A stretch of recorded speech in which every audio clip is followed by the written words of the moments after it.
India மீது America வரி விதிக்க காரணம் என்ன என பாமர மக்களுக்கு புரியும் வகையில் குறிப்பாக விவசாயிகள் மத்தியில் அண்ணாமலை குறிப்பிட்ட விஷயம் பட்டி தொட்டி எங்கும் பரவி வருகிறது. குறிப்பாக ட்ரம்ப் கேட்டது என்ன, அதற்கு பிரதமர் மோடி சொன்ன பதில் என்ன என அண்ணாமலை தனக்கே உரிய பாணியில் அழுத்தம் திருத்தமாக கூறியது பலரை சென்று அடைந்திருக்கிறது. இன்னைக்கு பாருங்க, ட்ரம்புக்கு நமக்கு என்னங்க சண்டை? ட்ரம்பை பொறுத்தவரை அமெரிக்காவில் இருக்கக்கூடிய பெரிய பெரிய விவசாயி இந்தியால ஐயாவுக்கு தெரியும், நீ சராசரியாக ஒரு விவசாயி இந்தியாவில் 1.8 ஹெக்டர், நம்முடைய நிலம் என்பது சராசரியாக இந்தியாவில் ஒரு விவசாயி பேர்ல 1.8 ஹெக்டர் இருக்கு. அமெரிக்காவில் சராசரியாக ஒரு விவசாயியுடைய பேர்ல 184 ஹெக்டர் இருக்கு. பெரும் விவசாயி 184 ஹெக்டர். அவங்க அரசு அவ்வளவு சப்சிடி மானியம் கொடுக்குறாங்க. அவர்களுடைய பொருள் எனக்கு இன்டர்நேஷனல் மார்க்கெட்ல பாத்தீங்கன்னா நம்முடைய அரிசியினுடைய விலையை விட அமெரிக்காவுடைய அரிசியினுடைய விலை குறைவு. நம்முடைய சோளத்தினுடைய விலையை விட அமெரிக்காவுடைய சோளத்தினுடைய மக்காச்சோளத்தினுடைய விலை குறைவு.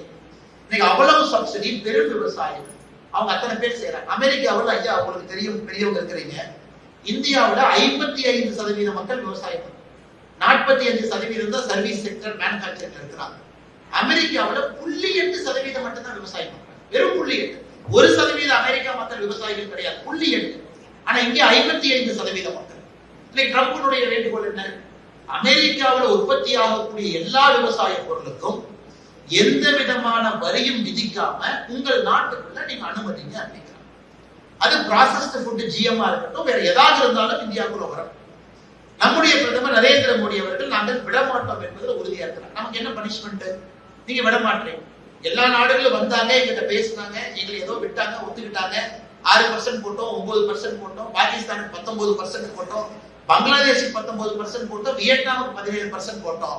ஆனா எங்க பேச்சை கேட்க மாட்டேங்க. உங்களுக்கு 25%, 25% வரி விதிக்கிறோம். இந்தியாவிலிருந்து எந்த பொருள் அமெரிக்காவுக்குள்ள வந்தாலும் 28%. அதோட நிறுத்தல. இன்னைக்கு இவ்வளவு மக்கள் நம்ம பெட்ரோல் டீசல் பயன்படுத்துறோம். நம்மை பொறுத்தவரை உலகத்துல எந்த நாடு நமக்கு பெட்ரோல் டீசல் கொஞ்சம் குறைவான விலையில கொடுக்குறாங்களோ அவங்ககிட்ட வாங்குறோம்.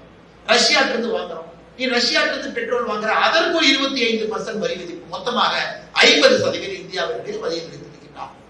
அதனால்தான் பிரதமர் அவர்கள் ஐயா MS சுவாமிநாதன் அவருடைய 100ஆண்டு விழாவில் புதுடெல்லியில 3 நாட்களுக்கு முன்பு பேசும்பொழுது பிரதமர் அவர்கள் ஒரே வார்த்தையை தான் பேசினாங்க. இதுவரை பிரதமர் அவர்கள் ட்ரம்பை எதிர்த்து பேசல, ஒரே வார்த்தையை பேசினாங்க. நான் என்னுடைய விவசாயிகளோடு என்றும் இருப்பேன். அது எந்த மாற்று கருத்தும் இல்லை. அதற்கான விலையை கொடுப்பதற்கு இந்த நாடு தயாராகும்.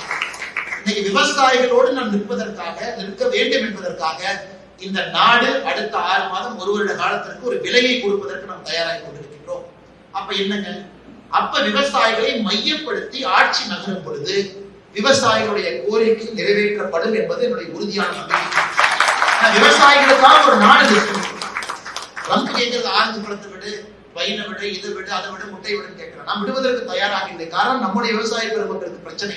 அதனால் என்னுடைய நம்பிக்கை அடுத்து வரக்கூடிய எல்லா பட்ஜெட்டிலுமே நம்முடைய மோடி அவர்களை நாம் புரிந்து கொண்டோம் என்றால் அது நிச்சயமாக விவசாயிகளை எப்படி ஊக்கப்படுத்தி கொண்டிருக்கிறார்களோ குறைந்தபட்சம் இன்னும் 5 மடங்கு ஊக்கப்படுத்துவார் என்பது என்னுடைய நம்பிக்கை. நிச்சயமாக நடக்கும்.